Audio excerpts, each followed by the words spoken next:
Welcome to Seeds of Music, the web's #1 resource for independent artists. I'm your host, Kyle Williams, and this is the weekly web show where I bring on independent artists and full-time do-it-yourself musicians to talk about the ways in which they build bigger, stronger fan bases and sell more music online and at their shows. Now, we have an audio-only version of the show. It's a podcast over on iTunes, so if you want to stay up to date on all the episodes of the show, the interviews, and you want to have it syndicated straight to your iTunes account, just head over to the iTunes store, go to the podcast, and search for Seeds of Music Rise Above the Noise and hit subscribe. You'll get all the latest episodes sent straight to your device. And also leave a rating and a review. If you do this, this will really help out the show. It'll improve our ranking in iTunes, which will give the show more exposure, help more artists, and it'll allow me to get bigger and better interviews. On today's episode, we have Norman and Asher, a couple actually, who are two parts of the band Hydrogen Skyline. Now, Hydrogen Skyline is an indie band that is realizing that it's just not enough to just make the music and hope that everything else works out on its own. So they're really embracing and being a part of this growing movement of indie artists and bands that are using direct-to-fan marketing to increase their fan base and also sell more music online. And specifically, they've been experiencing an increase in album sales after they've started focusing more on building their email list, creating fan relationships there, and selling to it. So stay tuned to hear more. All right, Norman, Asher, thank you for coming on to the Seeds of Music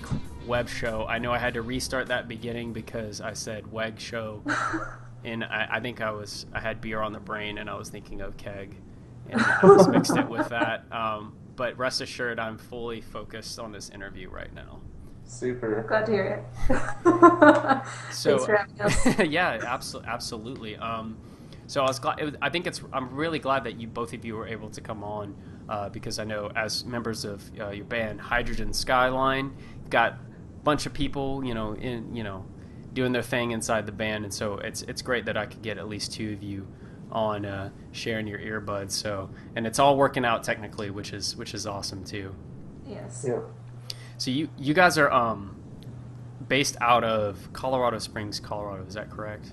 That's correct. Which is kind of interesting because I actually had an interview with this guy Donnie Schexnayder, who is also based out of Colorado Springs. He's a musician and he teaches people guitar. So this will be like the first interview where I've hit up the same city twice. Nice. So where you guys? Did you originally meet in Colorado Springs? I mean, where did this band exactly form? Formed here, Colorado Springs, and it's been being built and rebuilt for about 3 or 4 years now. So, yeah. All right. Short and sweet. So I don't know how much detail you want. I mean, we can go on for hours, but Yeah. oh well, I'm recording to a hard drive, so nice. we can handle it. But let's start off with how these influences of the music came into being with Hydrogen Skyline, because you have like a lot of electronics mixed in with live instrumentation. How important do you feel it is to like diversify when it comes to like creating music instead of going for something that is like very, very narrow? Like say I'm gonna like a country pop singer, versus the music you make. Right. Versus playing it safe. Yeah, exactly. That's kind of what we tried doing at first, but it's essentially been a 3-year process of us deciding whether or not to play it safe or whether or not just to play what we want, or play what we think other people want to hear. Mm-hmm. And that entire process, it's essentially turned out to us taking 3 years to figure out what we even want to sound like, which is what this next coming album's finally going to represent. Oddly enough, we originally started off as a metal band, and that didn't work out so much.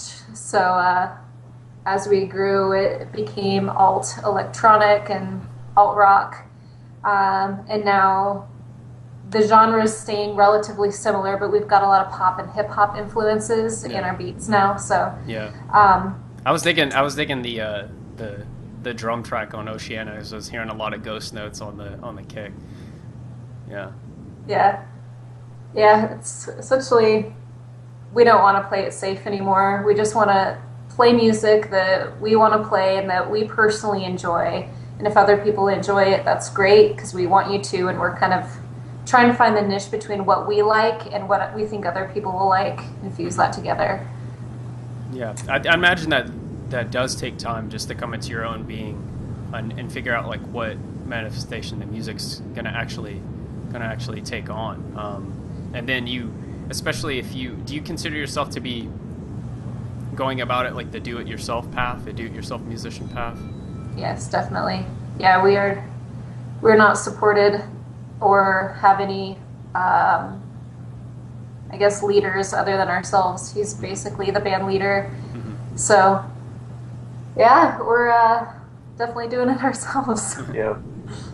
And so, how do you divide up responsibilities? Because I know, first off, I want to comment. You guys have I think a good Facebook strategy going on. I mean, you have.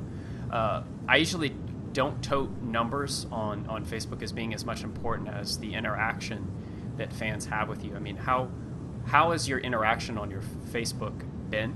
And what has been your strategy for doing that? Do you post like funny content or? Mostly we've played around with a lot of it. It's like at first it was just us posting content about ourselves, and we found the interaction was very minimal. Yeah.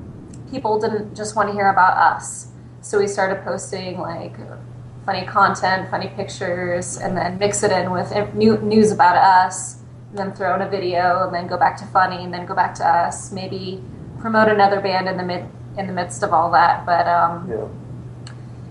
We've noticed that a lot of diversity in our content causes much more fan interaction, much more fan interest. I don't know what's happening on our Facebook page right now, but we've grown maybe 400 likes this month, and I don't know where they're coming from. And it's crazy, and they're interacting. Do you guys do you get on there to reply to comments and make yes. sure you we're very it's to us fan interaction is like severely important, like because when we started out I feel like we only had like 3 people that really cared on Facebook, and so we just like answer questions, we just talk to them like they could message us, and then it just started growing from there to the point where we were just really like almost asking people to be more involved. And some of our posts even now are more personal, like we'll throw something out there about what we've done in our past. Like I used to play football, so around the Super Bowl time and the championships I was posting pictures of me. We every now and again re-up where we're like, hey, this is Asher, this is what she does, and we have a weird picture of her, just stuff that we kind of really try to keep notes of what people go for, because we've had a lot of failure as far as getting, when you only get 2 likes on a post and you have 8,000 fans. Yeah, it's pretty embarrassing. Yeah, you shouldn't be embarrassed about it, because, first off, it's hard work. Yeah. Getting interaction or building a presence on social media is hard work. Period. And you guys have about like a 4% ratio of people talking about your Facebook page to how many likes you have, and one of the top social media entrepreneurs is at 1%. Oh wow! You know what I mean? So, the interaction is very, very, very important, and you guys have made good, I'd say very good progress with that. I was impressed even with the content that you guys posted up there, because you post something funny like a picture of this this animal that was jumping in snow, and it's like, oh my god, schnurr, and it's like that exactly, that you get that kind of reaction there, like, because when your fans are on your Facebook and they're they're probably at work and they're supposed to be working and they're just bored or they just don't like their job and they're trying to get an escape from that. And when you become like that person who's there to give them that emotion, that like good feeling, then that they remember that, and the music is a part of that as well, but it's the music and the humanization that you guys have on there, and I think that's awesome that you guys are doing it. So how do you divide up who posts on Facebook? You said that it was mostly individuals, but now is it just one person or? Initially Asher was doing all the Facebook stuff, and then probably a couple months ago or so I started being more involved as far as the genre Jaka stuff was concerned, and I started pushing that into Facebook a little bit. Like, sorry, that's my phone. That's all right. It's a bomb going off. Hey, I'm not editing this out. No, this is we keep it real. We keep it real. Everybody needs to know how annoying my ringtone is. that is extreme. That is extremely.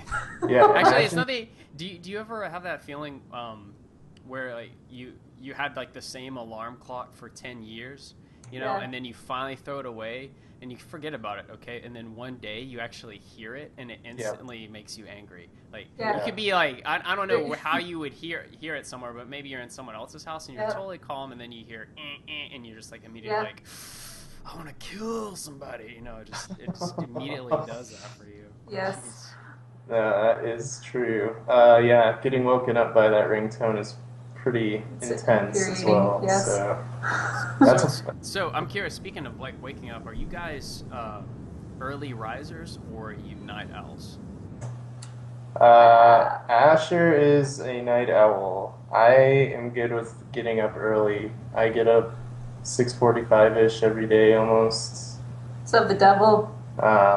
Asher, well, we're married, by the way, so obviously we can talk a little bit more intimate with each other. But she'll stay in bed till noon if she gets a chance. I feel like I'm wasting the day by 8 o'clock if I'm not out of bed. So I guess that's some people might see that as ridiculous, but no. The reason I'm asked is I'm curious because a lot of high performance individuals, they talk about early riser. So I'm curious, like, where does your best productivity happen, and how did you find out about it? Like in terms of the hours. Mine is early morning, and the reason because our kids go to school, and then I have an hour or two to kill before work, and that seemed to be the best time to, because funnel a lot of things. Because I'm like, I got this much time, I need to hit this hard, and as far as like writing any ideas for us or on our side project. But yeah, it used to be at night, but I just felt, it's weird. At night, you kind of burn yourself out faster because you're already tired, and it's almost like you're looking for other things to do to like kick back, especially if you go to work and then you come and then you write music or something. So for me, it's the morning. I really enjoy almost anything in the morning. So. What about you, Asher? Do you feel more productive at night? Yes, I absolutely do. I feel the most energy probably around this time of day, which for those of you at home, kids, it's about 7:20 p.m. After waking up, it takes me about 2 hours before I actually am motivated enough to want to do something. And that'll usually end up me just hanging out with my fish and talking to it and making breakfast and doing some yoga or whatever, and then I'll want to start working. So, okay. Right on. Yeah. The fish gives you motivation, and then you get a little stretch in, a little energy stretch. You know it. They're here to help. So did the band Hydrogen Skyline form around both of you? Since I'm just curious. Like, since you guys are married, did you form the band after you got married, or did you do the band and then get married, or how did that happen? It's kind of both. The band was formed before we were married. Yeah. It was him and our drummer, and then a couple other guitarists came and went. At the point that they decided they wanted to start playing shows, they asked me to audition. So I auditioned and did a song, and they liked it. So they said, "Welcome to the band." And then... Yeah, by the time she joined the band, we were married, but it was only a couple months after or so that she was a part of it. So how'd you guys meet? High school. High school? Okay. Yep. You just kept in touch? Yeah. We lost touch for a little while, but the miracle of Facebook and MySpace helped out. So. That's how I reconnect with old friends from middle school and whatnot. It was because of Facebook. But how old are you guys now? I am 29. 28. Yep. All right, cool. So we're all in the same age group. Yeah. So on back to like onto your band and your band website. I wanted to talk about your email list sign up on the main page. You offer an incentive for fans to put in their name and an email address in order to get 2 free song downloads. And yep. I know that a lot of independent artists really underestimate or underwork or even ignore the value of an email list. And I'm curious, how valuable has an email list been for you guys in terms of building fan relationships, but also marketing and promoting and selling? Well, I will say that since we've been doing the email list stuff, which has only been maybe half a year now, we've probably made as much money and got a greater reach and a greater hold and control. I mean, keeping active fans in this group instead of all over the place. Yeah. I feel like we've probably made more success than our initial 2 years of being a band, like within 6 months. I mean, granted, we're not living off of that money. It's mainly just enough to kind of keep our band account good so we could do studio time or whatever we need to do there. That's more than most musicians who, I've there's a musician I've consulted who lives in Los Angeles, and he's a folk artist, solo. Mm-hmm. He has other guys that can come on and play with him, but he in 3 years he had sold a couple $100 worth of albums in 3 years. But there's no strategy there. There's no sales funnel. There's no marketing. There's no email list. And so, would you recommend that every independent artist have an email list? Yes. Yeah. Most definitely, because not only do you get, you keep people together, but then when you get new music and let's say that person moved out of your city, you could still touch base with them and be like, hey, we have Remember us? we have a new album. It's up on sale over here. And they might still like you a lot. They just aren't in your city anymore. So, I mean, or they might not have Facebook or whatever social media you might have. But do you also send emails that don't promote or sell? They're just to kind of like, I don't know, start a conversation with them, like tell your story. Like, say if you guys, went on vacation somewhere and had some cool experience that had to do with music or maybe not, and you email that to your list, to tell that kind of your story. I mean, do you guys do things like that as well? Yeah. Our email list is still pretty new, so we haven't had a lot of that going on. So far it's just like, hey, get some free music and let us know what you think, and it's more of a follow-up thing. Okay.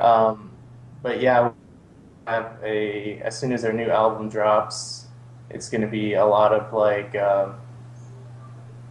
just like stories and how that album came together, some things to help them relate more to it, and also to relate more to us as people, not looking like we're just thinking we're high and mighty rock Yeah. star types, but Yeah. that we're actually humans trying to just connect with them Yeah. on a personal level through something that we can create. Yeah. Right. Yeah. Kind of bridging the gap between a fan and a friend. Right. Yeah. Like, Yeah. that means a lot to people. So do you think like forging a friendship rather than just the bond of the music, but a bond of a friendship is key for independent artists?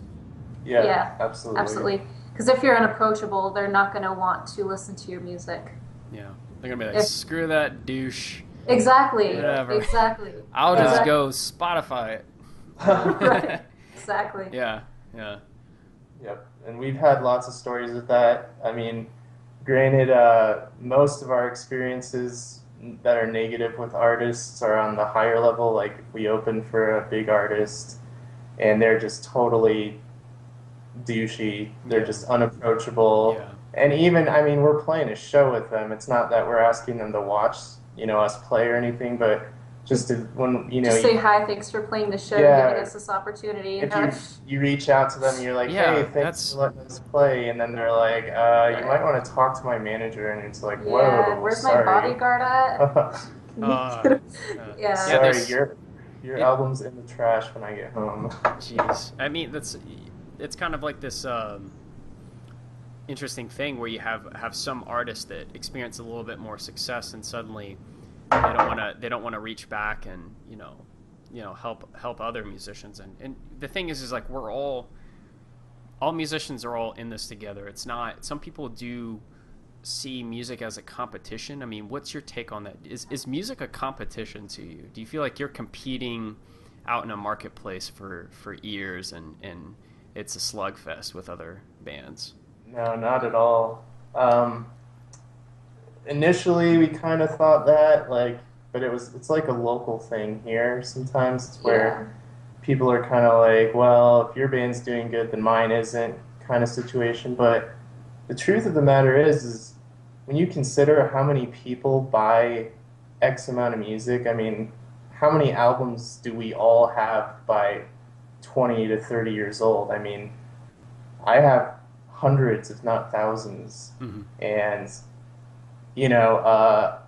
I'm willingly going to buy music from people that I like, and it's the same with anybody else. I mean, if you have fans, you should encourage them to like other people that you think are good, because, I mean, maybe they'll like them better than you, but the truth of the matter is they'll appreciate you pushing that, directing them to that, instead of just, kind of hoarding fans or, like, making it a big competition. Well, they don't. It's like there's no ownership over those people. It's not. Right. I mean, people. What motivates someone to purchase? It's the story that goes on in their head when they're offered this chance or they're offered this sale in order to purchase the music. They're gonna tell themselves a story like, okay, well, I don't really have the money and I don't really like the music that much, and the person didn't.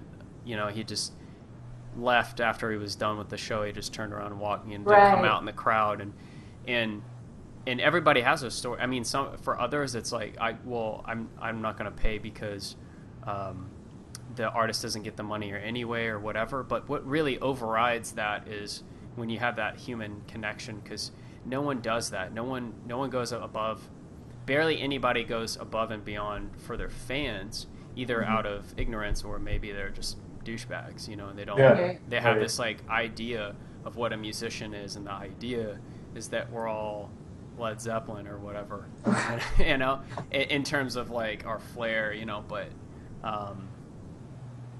that era is over, it's not. We're never going back there. I mean, we're not going to rewind technology, and we're not going to rewind culture. It's moving forward. So, do you think? Another curious thing I'm curious about, do you feel that where do you feel and if independent artists will end up if they are totally against technology? And I'm talking about music streaming, like they want to they just don't want anything to do with it. They want to resist it. They just basically want to resist the big machine. I mean, how do you guys deal with that? I think if they resist the big machine, they're not going to be a part of the big machine. Mm-hmm. I mean, unfortunately, people aren't necessarily looking to get a hard copy of albums anymore. They have to pay shipping, or they could just go download it. And they have the same album, they could burn it, listen to their car, they could burn it, probably for a friend. If they don't have that media available, it's going to seriously inhibit their growth, because that's what people are wanting now. I think people are wanting small bits of music in a frequent amount of time instead of one album every year, every 2 years, every 3 years. So drip content, that's what you're talking about. I think so. Yeah. And are we talking about artists right now, or are we talking about fans? Because artists. Totally just okay. Sorry. Oh sure. No. Well, what were you gonna say? Because I was talking about the artists themselves that are resisting. Yeah. Okay. It's basically like you're resisting change and kind of railing against it. Right. I thought for a second you were talking about fans. I was like, wow, that's gonna be tough for them to get music as the future goes on. Yeah. There's always gonna be someone who. I mean, there's gonna be some fans who, like, I hate digital and I love analog or whatever. You know, it's like I like both, but why not vinyl? Yeah, and vinyl too. Yeah. But if you have that connection built with them, then it's they're gonna want to support you in some way, whether it's sharing all your posts on social media to buying something, to telling a friend to come out to a show. I like to tell the story of how I was on Spotify, because I can't lie, as a music enthusiast, I love Spotify. I've found so much. Just in 1 year, I found close to 300 new artists that had some bits of, that had songs that I really, really liked. And unfortunately, Spotify doesn't have like a seamless way to connect those fans that experience that music with you. But from my own personal experience, I went to 2 shows because I found someone's music on Spotify. The first guy his music was shared via Spotify from one of my friends on Facebook, and it was one track off of this guy's older album, and that got me to go see his show. So I ended up paying to see his show. The second artist I found because I saw it on some person's playlist, and I was just listening to a bunch of songs. One like really caught my attention. I checked out the rest of the artist's music, and then on that homepage it said they're playing a show near you. And now I see more and more of different artists popping up on the Spotify's Discover page and then you can buy tickets through Ticketfly.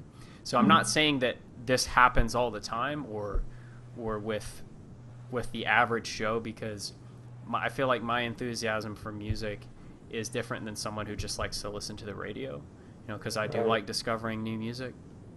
But I like to illustrate that as a point where technology did get someone paid. Technology did work out in it's not working out in its best shape, but that doesn't mean that a solution can't be found. Right. Right.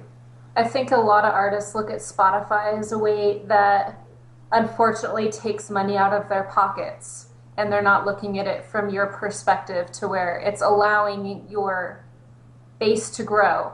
Because, I mean, let's face it, you're getting fractions of a cent being paid to you for somebody listening to one song. Yeah. But why can't they just go buy our album, then they have that?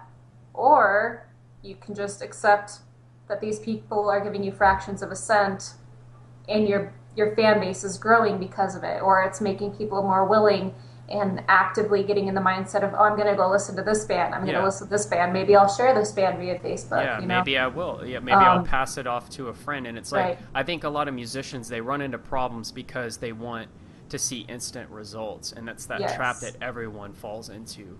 Because let's say that you do, an independent artist does throw their tracks up on Spotify and they're like, oh, I'm not getting paid. Well, you're not doing a whole lot of work there. I mean, except for a creation of the product. Yes, making music is hard. It takes a ton of blood, sweat, and tears. But that's half of it. The other half is marketing and promotion. And here Spotify is a platform that's funded by major record labels who, you know, they make a lot of their money off of back catalogs, you know, so when all the Zeppelin shit's on there now, and the Eagles and all those classic back catalogs that tons of people will play, and that makes them money. So the labels funded this, you know, this startup, and now they're making sure that they get a large cut of that. But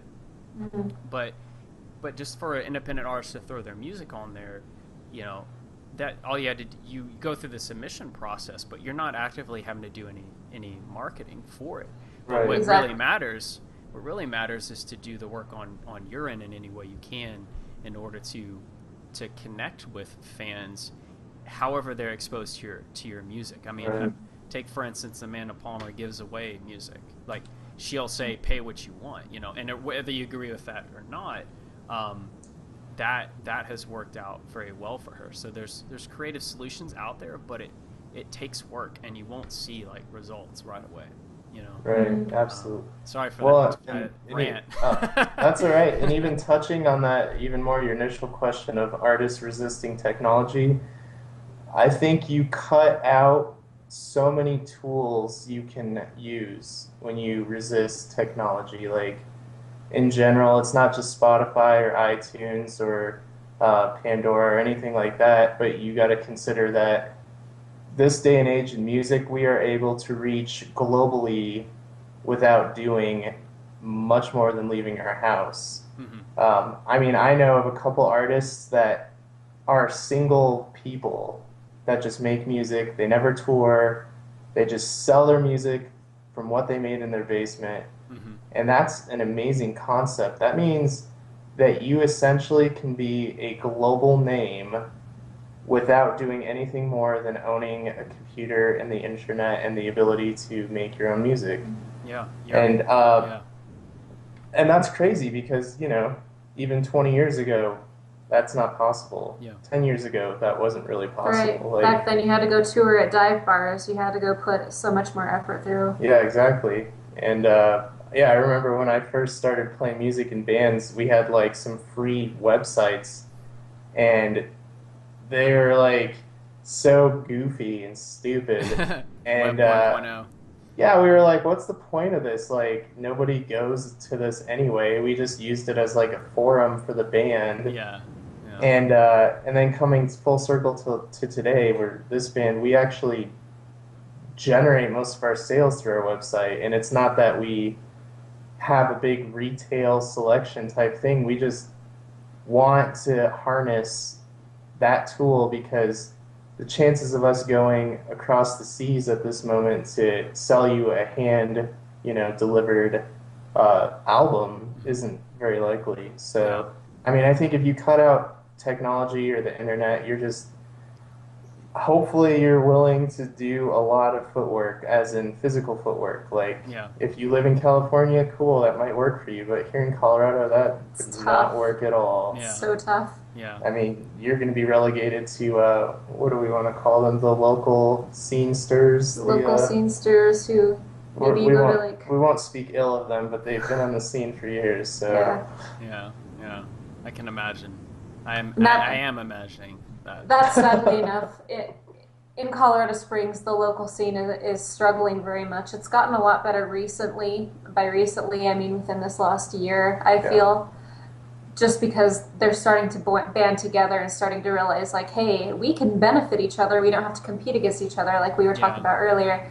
But, it's amazing how how a lot of musicians' problems are self-inflicted. Like, it's one thing that I've come to realize, the more musicians that I work with, the more that I interview, that even musicians that are that have, you know, the royalty issues, you know, where not getting fair play for radio airplay. Well, where are the musicians going to Congress, you know, to lobby for that? There's organizations that fight for them, but no musicians like want to bother standing up for that. It's like just so many just want to be like, I care, but then again, I'm not going to get off my butt and do anything about it. It's, you know, life is hard, like when you don't get off your butt. I mean, it's True. like it's much harder if you take that type of mentality. But if you guys could go back and change anything in year one, what would it be? Anything? Wow. Well, we'd start out by writing music differently. Are you talking about more marketing standpoint? The one thing that if I teleported you back to year one, what's the one thing you would do differently? Anything? Definitely, we would start using technology to our advantage right away.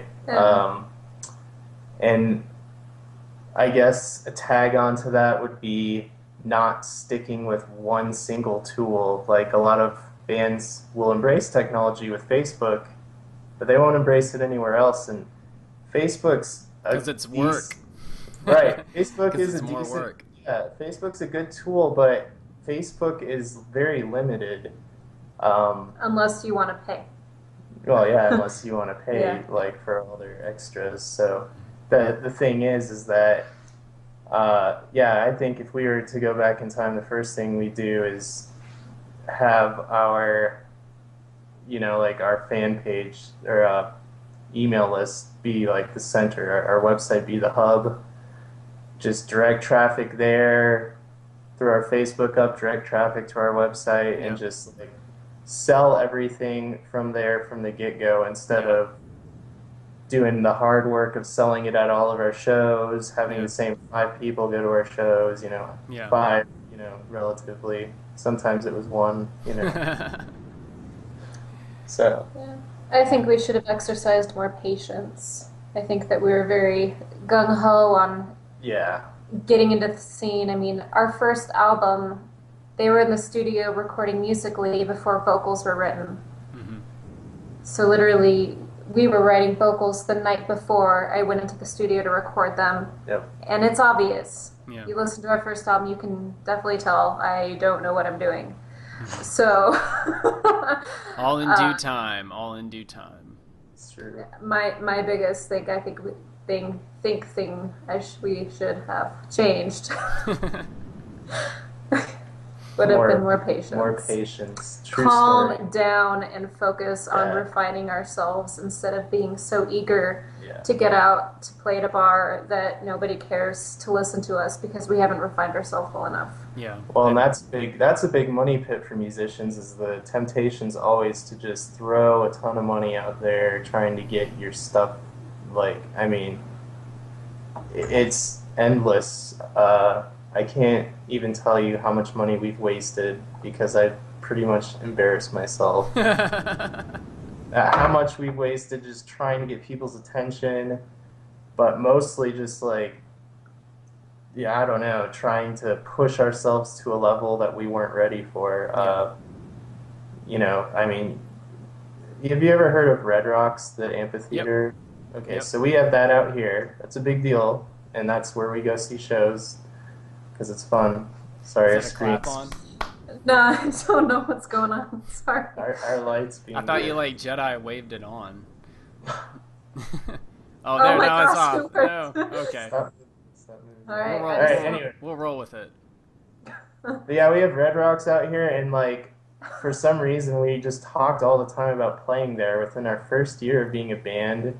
And it was such an unrealistic goal, but that was just where our mind was at. We were into wasting a lot of money and a lot of time thinking that we were going to be bigger than we are. Instead of taking those A, B, C steps, we were going A, X, Y, Z kind of thing. And the sad thing is even if we would have got that chance, we would have just embarrassed ourselves because we wouldn't have been ready. Step 1, try to get famous. Step 2, make music. Yeah, it's that rock star trap because it's it's like society puts this pressure on you that you just, if you're not famous, then you're just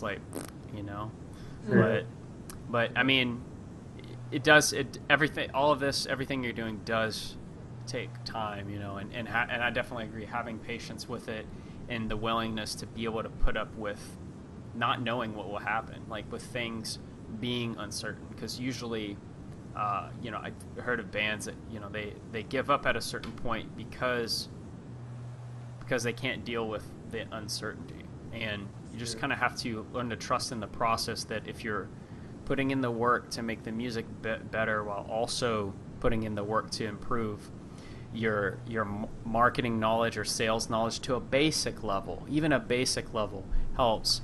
And then building a team around you, you know, of people who they see your dedication and they have a dedication not only to you and your music, and they believe in it, and they have a skill set that they can provide that will take some weight off of you.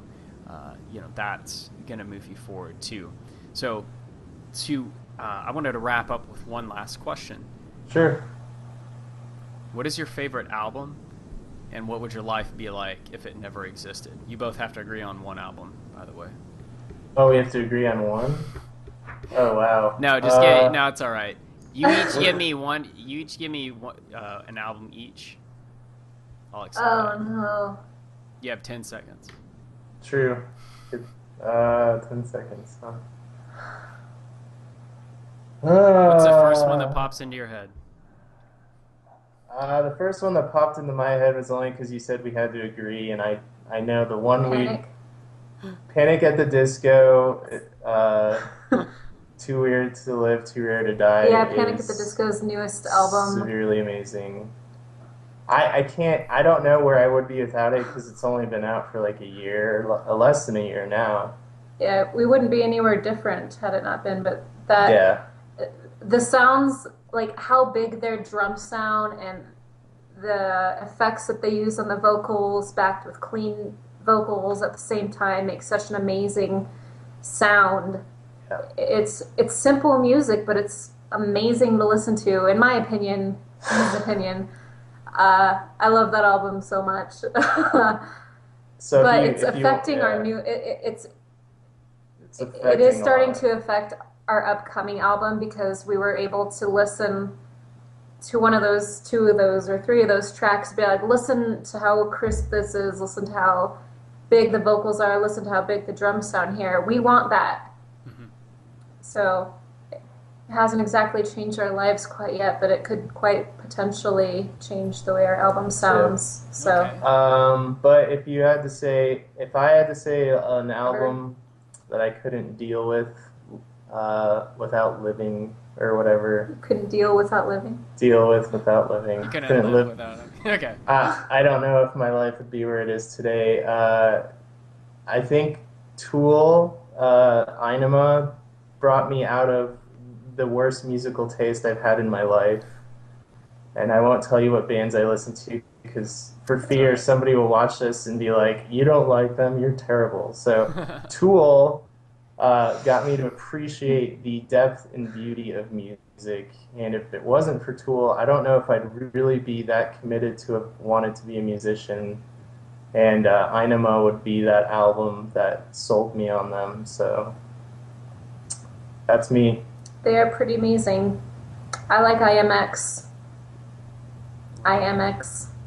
Their music is good. I don't know what else to say. Well, we got it. Yeah, Tool's a great example to use there. So, right. But yeah, guys, you know, Norma and Asher, thanks for coming on to the show and sharing your story for the rest of the independent artists out there. Just to recap it, you know, if you fell asleep at any part, for anyone who's listening, make sure you get an email list and start using that to connect with your fans and market to them. You know, get an email sign up on your website. Don't ignore that. Get an incentive for them to punch in their email address. It's all part of a direct to fan marketing, whether you know you're using it or not. It's definitely something you guys are using. And yeah, I'm signing off. Nice. Sounds good. That's awesome. Okay. All right, guys. It's been so great to meet you. Thank you for your time. Let's digitally shake hands. Here, there we go. Oh, everybody watching that was like, this dude's an idiot. Okay. All right, see you later, guys. And that wraps up this week's episode of Seeds of Music. On the show today, we had Norman and Asher of Hydrogen Skyline. Make sure to check out their links below on this post page and give your support. If you haven't yet, sign up for our free email newsletter. All you have to do is go to seedsofmusic.net and punch in your email address. You'll get on there for free, and you'll get updates on new interviews, vlog episodes, and articles, plus special newsletter content to help you build a bigger fan base and sell more music online. If you prefer to listen to the Seeds of Music web show, you can subscribe to our iTunes podcast. Just head over to iTunes and search for Seeds of Music, Rise Above the Noise, and click subscribe. And please, if you enjoy the show, leave a rating and a review. That will help us rank higher in iTunes system and help me get bigger and better interviews for you to enjoy. If you felt like you learned something of value, also make sure to like and share this on Facebook and tweet it out to all of your musician friends